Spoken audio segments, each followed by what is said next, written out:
6500 lira. 14 bin şu.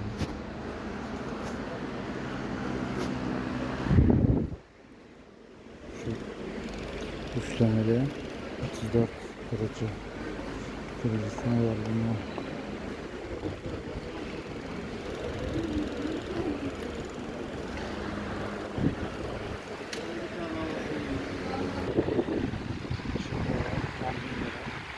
Ben büyüğüm. Ama bu daha çok sanayi iş yerleri için. Şu çok istek. Sağlam tutuyor. Şu güzel. Yine mantıklı. 1190 TL.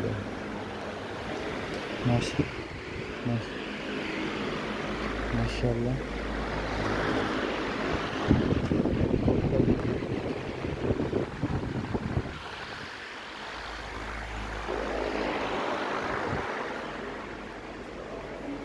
Helikopter vantilatörü gibi.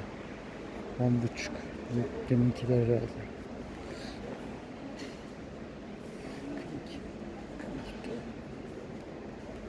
Burası değişik bir yere gidiyor.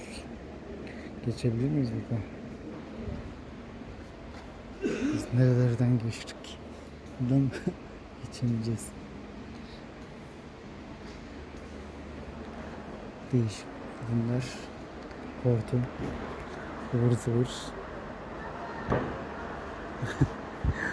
O kadar değişik şeyler var ki ne olduğunu anlamak için sadece yazıyı okumak gerekiyor.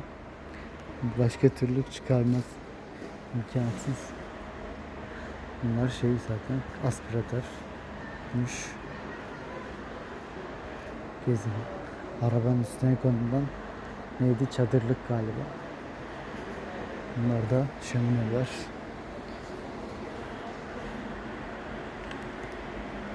Bunun sesi lazım. Ses de olacak. Sanırsam vardır. Herhalde.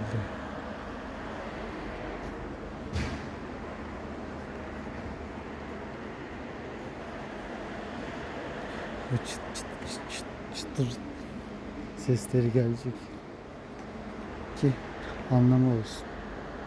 23 lira.